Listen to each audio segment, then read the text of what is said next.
এই তো রাজসভায় সবাই আজ সময়ে চলে এসেছে দেখছি। সময়ে তো আসতেই হবে মহারাজ। শীত কেটে বসন্ত এলো, কদিন পরে বসন্তেও হসন্ত না মানে পূর্ণচ্ছেদ পড়বে। এখন তো সকাল সকাল উঠছি, সকাল সকাল আসছি। কি বললে পণ্ডিত? কিছুই মাথা মুন্ডু বুঝলাম না। পণ্ডিত মশাই সোজা ভাষায় বলতে চাইছেন গরমকাল চলে এলো, তাই ঘুম ভাঙতে কারো দেরি হচ্ছে না, তাই সবাই তাড়াতাড়ি আসছে। একদম তাই। হ্যাঁ, গরমকাল। গরমকালের প্রথম দিন মানে নববর্ষ, আর নববর্ষ মানে হালখাতা, হালখাতা মানে মিষ্টি শরবত। আহা, বিকেল থেকে সন্ধেবেলাটা জমে জমজমাট। তাহলে তো সেদিন গোপালেরই দিন, হ্যাঁ? ভরপেট মিষ্টি ভোজন, হ্যাঁ? মিষ্টি নোনতা সবই হয়। যে কটা জায়গায় নিমন্ত্রণ পাই সব দোকানে কিছু অগ্রিম দিয়ে হালখাতা চালু করি, আর তারপর শুরু হয় ভুনিভোজ। এটা অত বড়াই করে বলার মতন কিচ্ছু না। আমি প্রত্যেকটা দোকানে ধার মিটিয়ে শোধ করে আসি, কোথাও কোনো ঋণ থাকে না। নতুন বছর নতুন জীবন, দেশ বিদেশ থেকে যে কত নিমন্ত্রণ আসে সে আর কি বলবো। দেশ বিদেশ থেকে নিমন্ত্রণ আসে আপনার? সত্যি কথাই বলছি, আমার বাড়িতে কত নিমন্ত্রণ আসে জানো? জানলে তোমার চোখ কপালে উঠবে। বাবা, বাবার কিছু নেই, খরচ করতে হয় বুঝলে, তোমার মতন কিপটে নাকি। তাহলে সব নিমন্ত্রণ আপনি নিজে গিয়ে রক্ষা করেন? রক্ষা করিবই কি, ধার দেনা না থাকলেও অগ্রিম দিয়ে খাতা খুলে আসি। বাবা,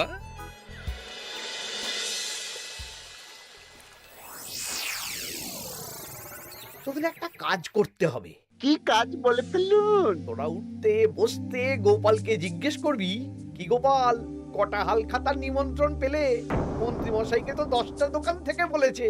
বুঝে গেছি, গোপালকে আপনার কাছে আরো খাটো দেখানো হবে।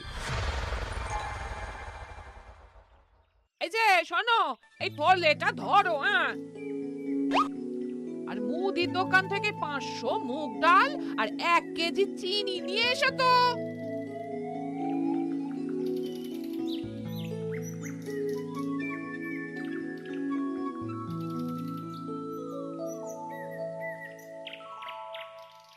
আরে গোপাল চন্দ্র যে, তা কোথায় যাওয়া হচ্ছে? নিজের বাড়িতে যাচ্ছি। আমি তো আর তোদের মতন বাউন্ডুলে নই যে দিন রাত রাস্তায় রাস্তায় ঘুরে বেড়াবো। সামনে তো পয়লা বৈশাখ, সেদিন কেউ কি বাড়ি বসে থাকবে? কেন? সেদিন আমি কোথায় থাকবো না থাকবো সেটা আমার ব্যক্তিগত ব্যাপার, তোদের কি? না না, আমাদের আর কিছুই না। তবে এবার তো মন্ত্রী মশাইয়ের কাছে ইতিমধ্যেই 10টা দোকান থেকে নিমন্ত্রণ পত্র চলে এসেছে। তাতে আমি কি করব? না না না না, আমরা জানতে চাইছি ওই তোমাকে কতগুলো দোকান থেকে নিমন্ত্রণ করলো গোপাল? গোপালকে ভয়ে কোনো দোকানে নিমন্ত্রণ করে না। এই, সেসব তোদের বলতে যাবো কেন রে? বলবেই বা কি করে? একে তো কিপ্টে, নিশ্চয়ই হাল খাতায় কোনো অগ্রিম দেয় না, আর মন্ত্রী মশাই অগ্রিম দিয়ে দিয়ে ভরিয়ে দেন। কি জ্বালাতন রে বাবা! জ্বলেছে জ্বলেছে, গোপালের জ্বলেছে।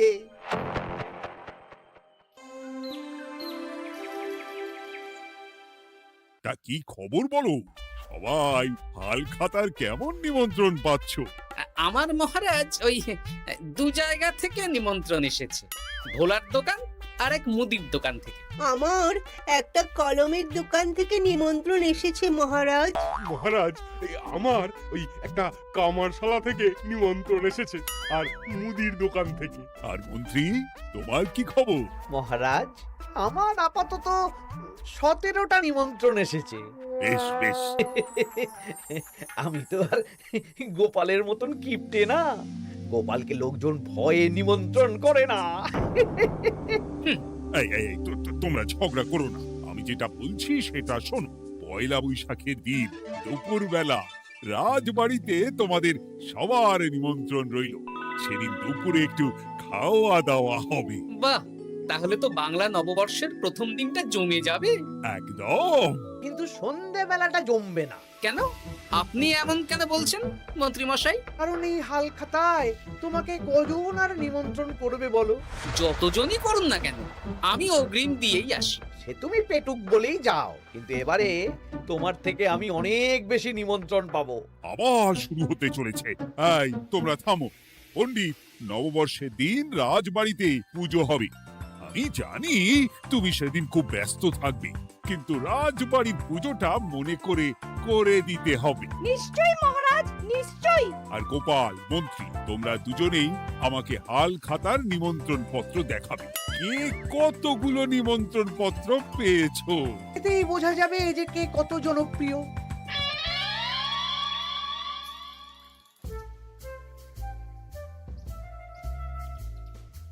কি গো, তুমি সেই তখন থেকে পায়চারি করছো যে, খাবারটা তো জল হয়ে গেল গো। গিন্নি, আমাকে কিছু একটা করতেই হবে বুঝলে। মন্ত্রী মশাই দিন রাত আমার পিছনে লেগে আছে। আরে কি হয়েছেটা কি? হ্যাঁ? উনি বলছেন উনি নাকি কৃষ্ণনগরের সবচেয়ে জনপ্রিয়, তাই ওনার কাছে নববর্ষের হাল খাতায় সবচেয়ে বেশি নিমন্ত্রণ আসে। হাল খাতার নিমন্ত্রণ দিয়ে কি জনপ্রিয়তা বিচার করা যায় নাকি? কে কাকে একটা চিঠি পাঠালো আর সে মহান হয়ে গেল? হ্যাঁ, ঠিক বলেছ গিন্নি, চিঠিতেই কাপ করো। দিন রাত উঠতে বসতে কথা শোনানো, আমি দেখাবো মজা। এই বলি, তুমি কি করবে? এবার খেলা জমবে, মজা হবে।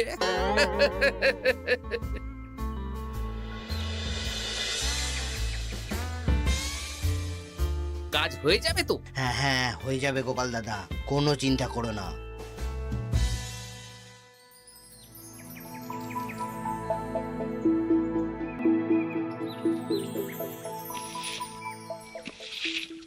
ও দিদা, আমরা তো তখন থেকে ঠায় এখানে দাঁড়িয়ে আছি। দাদু কোথায় গো? তোদের দাদু আসছে আসছে, বলি এক্ষুনি চলে আসবে। হ্যাঁ, এই তো চলে এসেছি। বলো দাদু, এত সকাল সকাল তুমি আমাদের ডাকলে? এই নে, এই নিমন্ত্রণ পত্রগুলো মন্ত্রীকে দিয়ে আয়, আর বলবি যেমন বলছি তেমন কর, কোনো বাড়তি কথা বলবি না। মন্ত্রী মশাই আমাকে অনেক অপমান করার চেষ্টা করেছে, এবার আমিও মজা দেখাচ্ছি। হ্যাঁ, ঠিক আছে দাদু, তুমি যেমন বলছো আমরা তেমনই করছি। চল তাহলে মন্ত্রী মশাইয়ের বাড়ির দিকে যাই।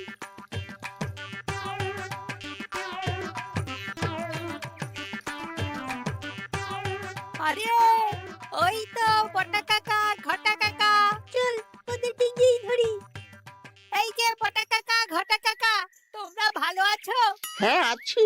তা তোদের জন্য কি লাভ? না, লাভ লোকসান নেই, আমরা তো উপকার করতে এলাম। উপকার? তোমরা হলে মন্ত্রী মশাইয়ের খাস লোক, তাই ভাবছি কথাটা তোমাদের বলবো না মন্ত্রী মশাইয়ের কাছে সরাসরি গিয়ে বলবো। কি কথা? কয়েকটা লোক এসে মন্ত্রী মশাইকে খুঁজছিলেন, আমাদের জিজ্ঞেস করলেন মন্ত্রী মশাইকে আমরা চিনি নাকি। তা তোরা কি বললি? বললাম চিনি। ওনারা এই চিঠিগুলো আমাদের হাতে ধরিয়ে দিলেন, তারপর বললেন ওই পুজংপুর গ্রামে 15টা দোকানে পয়লা বৈশাখে মন্ত্রী মশাইয়ের নিমন্ত্রণ আছে। আচ্ছা তাই বুঝি? দে দে, আমরা এই চিঠিগুলো দিয়ে আসছি, তোরা বাড়ি যা। বেশ, গেলাম তাহলে। বলিস কিরে বটা ঘটা, ভুজংপুর? হ্যাঁ এই দেখুন না, রং বেরঙের নিমন্ত্রণ পত্র। বাবা, জন্মে ফুচুংপুরের নামই শুনিনি, যাওয়া তো দূরের কথা, তাও আমাকে পয়লা বৈশাখে নিমন্ত্রণ করেছে। তার মানে আপনি কত জনপ্রিয় ভাবতে পারছেন? হ্যাঁ, অতুলনীয়, অভাবনীয় জনপ্রিয়তা। এই আনন্দে আমাদের কিছু খাওয়ান। এখন কি খাওয়াবো? নববর্ষের দিন তো অনেক মিষ্টি পাবো, সেদিনকে প্রাণ ভরে খাস। বেশ, আপনি তাহলে চটপট নিমন্ত্রণ পত্রগুলো দেখে নিন। এ কি, মন্ত্রী এখনো এলো না যে? হয়তো উনি খুব ব্যস্ত।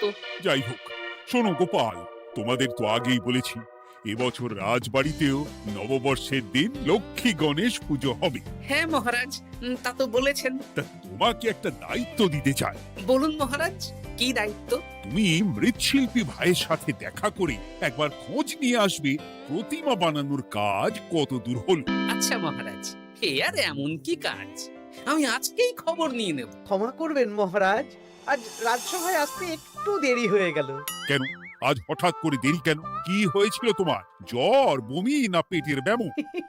জনপ্রিয়তা মহারাজ, আমার জনপ্রিয়তা দিনের পর দিন বেড়েই চলেছে। হুজুমপুর রাজ্যের 15টা দোকান থেকে আমি হালখাতার নিমন্ত্রণ পেয়েছি। ভাবা যায়? বাবা, ওই রাজ্যে যাওয়া তো দূর, নামও কোনোদিন শুনিনি। হুজুমপুর। এ 200 মাইল দূরের রাজ্য। চিঠিগুলোতে বিশদে ঠিকানা লেখা আছে। বাবা, বিশাল ব্যাপার তো। তা গোপাল, তুমি কতগুলো নিমন্ত্রণ পেলে?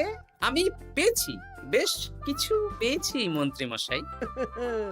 দেখবো নববর্ষের দিন দেখবো তুমি কতগুলো নিমন্ত্রণ পেয়েছো। আমি এই রাজ্য ভিন রাজ্য সব জায়গায় যাব, হালখাতায় অগ্রিম দেব আর মিষ্টি খাবো। বেশ, ঠিক আছে।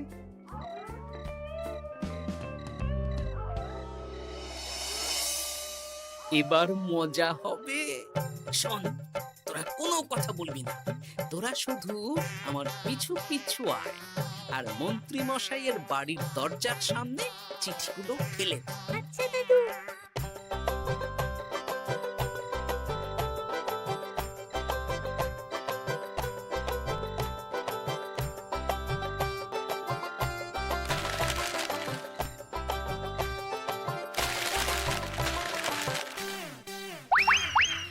বল এবার তোমার দিকে। ঠিক বলেছিস, মন্ত্রী মশাই উঠতে বসতে অনেক অপমান করেছেন। ওনার জনপ্রিয়তা বেশি, তাই ওনার অহংকার। অহংকারে মাটিতে পা পড়ছিল না, তাই না দাদু? একদম তাই। শোন, কালকে দুপুর বেলাও চুপি চুপি আসবো, কেমন? দুপুরে যখন মন্ত্রী মশাই ভাত ঘুম দেবেন ঠিক তখন। চল এখন বাড়ি যাই।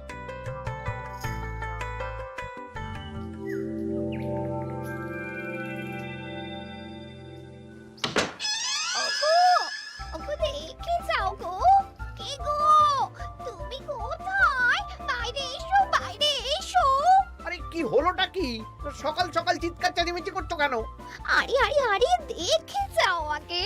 আমাদের বাড়ির সামনে কত চিঠি, হাজার হাজার হাজার চিঠি। সত্যি তো, ওরে বাবা, এত চিঠি! দেখি দেখি দেখি। কিসের চিঠি গো? হালখাতার নিমন্ত্রণ গো, ঘেচাংনগর গ্রাম থেকে। দেখি এটা এটা দেখি মল্লপুরের মুদিখানা, দক্ষিণনগরের দশকর্মা। ওগো, এইসব জায়গা তো নামই শুনিনি। তাই তো দেখছি। আমি এত জায়গায় নিমন্ত্রণ রক্ষা করব কি করে? শুধু নিমন্ত্রণ রক্ষা নাকি, হালখাতা যাওয়ার মানেই অগ্রিম দিতে হবে। এখানে কম করে 1000 খানেক চিঠি আছে। গতকাল সকালে তুমি 15টা চিঠি পেয়েছিলে। তার উপর এই রাজ্যের বেশ অনেক কটা দোকান থেকে নিমন্ত্রণ এই সেরেছে। মন্ত্রীমশাই, এই নিন। রাস্তায় একটা লোকের সাথে দেখা হলো, এই চিঠিগুলো ধরিয়ে দিয়ে গেল। বললো মন্ত্রীমশাইয়ের হালখাতায় নিমন্ত্রণ। নাম বললো না, মুখে গায়ে চাদর মুড়ি দেওয়া। এই গরমে চাদর? সেটা জিজ্ঞাসা করতে শুধু বললো ঠান্ডার রাজ্য থেকে আসছে কিনা তাই। বলিস কি, ঠান্ডার রাজ্য থেকে আমার নিমন্ত্রণ? বাবারে বাবা, কি জনপ্রিয়তা! থাম একদম। তো জায়গায় কম করে 5 মোহর অগ্রিম দিলে তো 5000 মোহর খরচা হয়ে যাবে। তা অত মোহর আমাদের কাছে আছে নাকি? তাহলে এবারে আপনার জনপ্রিয়তার কি হবে? নিকুচি করেছে জনপ্রিয়তার। দাঁড়া দাঁড়া দাঁড়া, আগে সবকটা চিঠি পড়ে দেখি।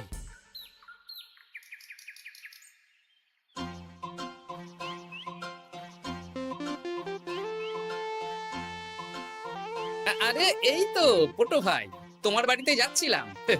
ভালোই হলো, দেখা হয়ে গেল। গোপাল দাদা, বলো বলো। কাল বাদে পরশু তো বাংলা নববর্ষ, তা রাজবাড়ির জন্য লক্ষ্মী গণেশ প্রতিমার প্রস্তুতি কত দূর? হয়ে গেছে তো, এখন একটু শেষ বেলায় চুলির টান দিচ্ছি। আমি আগামীকালই রাজবাড়িতে মূর্তি দুটো পৌঁছে দেবো। ব্যাস, চিন্তামুক্ত হলাম। আমি মহারাজকে জানিয়ে দেবো। হ্যাঁ, আচ্ছা।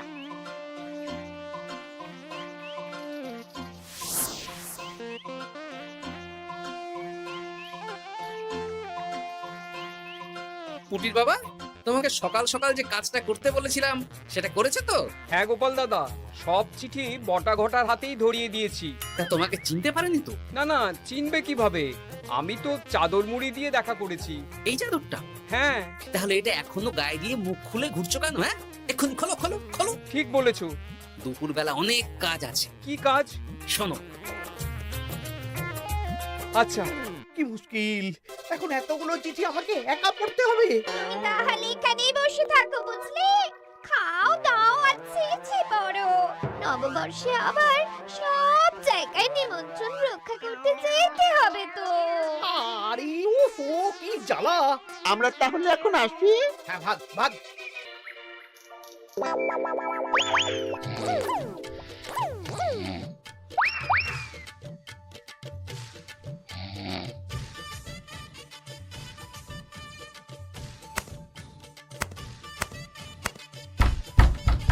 কে রে? এবার মন্ত্রী মশাইয়ের মাথা কাজ করবে না। এত চিঠি গুনতেই পারবেন না। ওরে বাবারে, আমার কান্না পাচ্ছে। এখানে তো পাহাড় সমান চিঠি। কোথা থেকে না কোথা থেকে আমাকে নিমন্ত্রণ করছে। তুমি এত জায়গায় যাবে কি করে? আমি বুঝতে পারছি না। ঢোকাও ঢোকাও, সব চিঠি ঘরে ঢোকাও।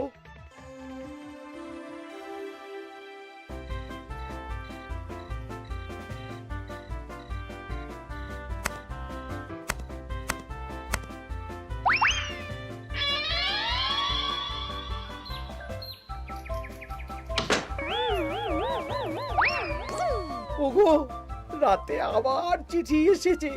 এবার আমি কি করব? আজ বাদে কাল নববর্ষ। এত জায়গায় অগ্রিম দেওয়া তো দূর, যেতে গেলেও তো আমাকে ঘর বাড়ি বেচতে হবে।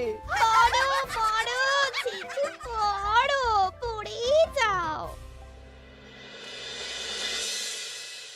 আচ্ছা, আমাদের রাজবাড়ির পুজোর লক্ষ্মী গণেশ ঠাকুর প্রতিমা চলে এসেছে। পণ্ডিত, মনে আছে তো? হ্যাঁ মহারাজ, মনে আছে। আগামীকাল সকাল সকাল পুজো করব। কিন্তু মন্ত্রী যে এলো না এখনো। উনি এত নিমন্ত্রণ পেয়েছেন যে পড়ার সময় পাচ্ছেন না মহারাজ। রাজসভায় আসতে পারলে হয়। বাবা বাবা বাবা, এত নিমন্ত্রণ! আমিও লোক মুখে শুনলাম উনি নাকি হাজার হাজার নিমন্ত্রণ পাচ্ছেন।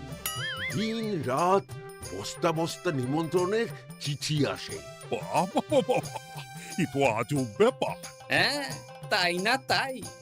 যাই হোক, কাল সকালে রাজবাড়ি আর বিকেলে দোকানে হালখাতা। ব্যাস। একদম।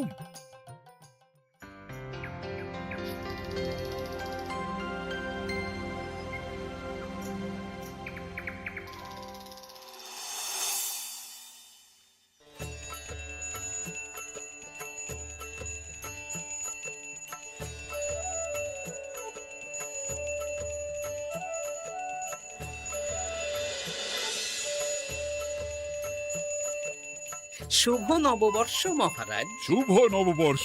দেখো দেখো, আরতি দেখো। পুজো হয়ে গেলে সবাই মিষ্টি মুখ করে তবে যেও কিন্তু। নিশ্চয়ই নিশ্চয়ই মহারাজ। আজ তো পেটে মিষ্টির বৃষ্টি হবে। হ্যাঁ, শুধু মন্ত্রীটা এলো না। উনি এখনো চিঠি পড়ছেন, থুরি গুনছেন।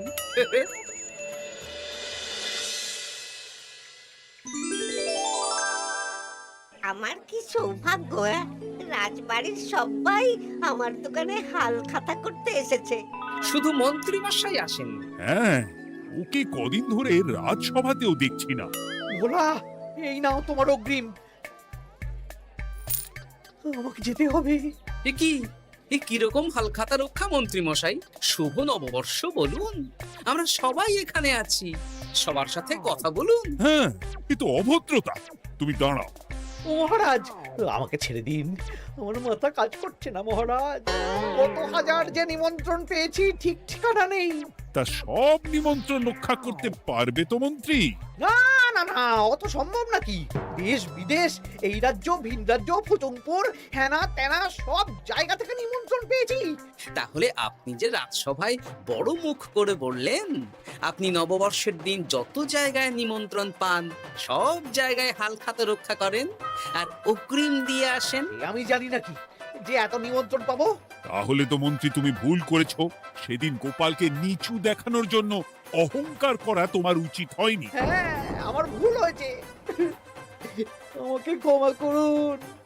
অনেক দেরি হয়ে যাচ্ছে, আমাকে যেতে দিন। এই রাজ্যের নিমন্ত্রণ রক্ষা করে অন্য রাজ্যেও যেতে হবে মহারাজ। অন্য রাজ্যে কোথাও যেতে হবে না মন্ত্রী মশাই, সে কি? কেন? কারণ সব চিঠি আমি পাঠিয়েছি। একটা ছাপাখানায় বলে বিভিন্ন জায়গার নিমন্ত্রণ পত্র ছেপে আপনার বাড়ি পাঠিয়েছি। হ্যাঁ? হ্যাঁ নয় হ্যাঁ, যাতে আপনার বছরের প্রথম দিনে অহংকার ভাঙে।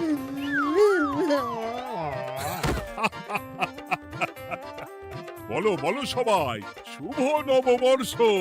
শুভ নববর্ষ।